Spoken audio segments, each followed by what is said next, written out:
Today, our topic of discussion is low utilization efficiency of hydrogen in vertical shaft furnaces. As you know, hydrogen is very valuable and costly. Hydrogen is held as the clean fuel also, and it is fuel for future. But when it comes to using hydrogen in vertical shaft furnace, we face a surprisingly low utilization efficiency. Why does this happen? This video explain the science behind it. Let's begin with the basic observation. Even though we inject a lot of hydrogen, only a portion react to reduce iron ore. The rest simply escape. This inefficiency isn't just costly, but it's also a barrier to cleaner steel making. Now let's discuss on the reaction kinetics and limitation by gas diffusion. So as we know, in vertical shaft furnace, hydrogen reduces iron oxide like Fe2O3 into metallic iron. However, this reaction slows down over a time. The question arises why? Because water vapor produced in the process build up around the iron particle, forming a barrier. These restrict hydrogen from reaching the unreacted core. So even though hydrogen is present, it cannot access the ore surface efficiently due to diffusion limitations. So to keep the reduction going, hydrogen is pumped in at high flow rate.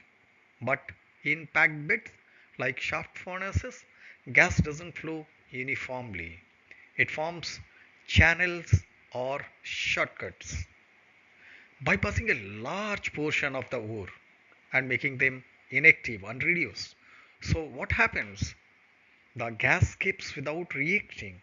This means we are wasting hydrogen, driving up cost and reducing the process efficiency. Now, let's talk about something on thermodynamics.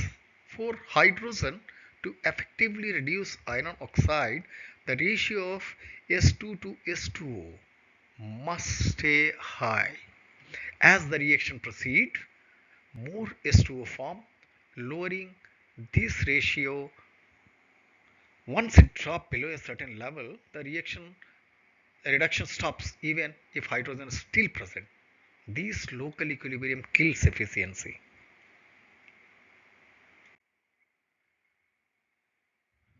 So let us discuss on the different ores. So not all ore behave in the same hematite, magnetite and wustite. Each react differently with hydrogen.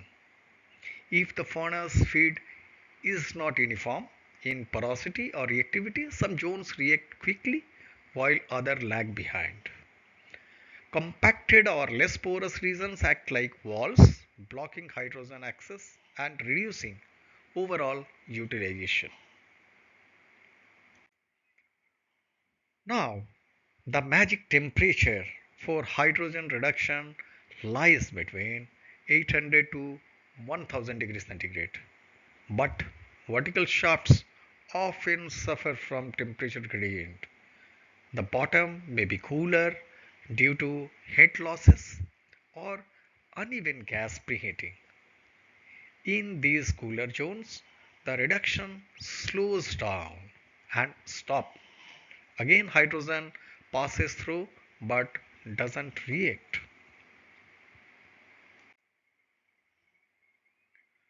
Now, the most important part of this mechanism kinetics is water vapor. Water vapor is the main byproduct. If it's not removed fast, it build up and dilute hydrogen. In colder zone, it may even condense, clogging the bed and disrupting the gas flow.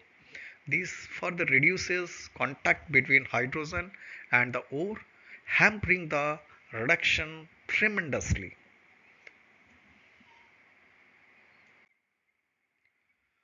So, how do we fix this? First, redesign the body to avoid channeling and improve gas distribution, which is supposed to be the first and foremost. Secondly, let us reduce gas flow rate slightly to increase contact time without cooling the system. And thirdly, to ensure water vapor is removed using recirculation and separation. And finally, use high porosity consistent feed material for better reactivity. Together, these measures can greatly improve the hydrogen utilization in vertical shaft furnace. Thank you.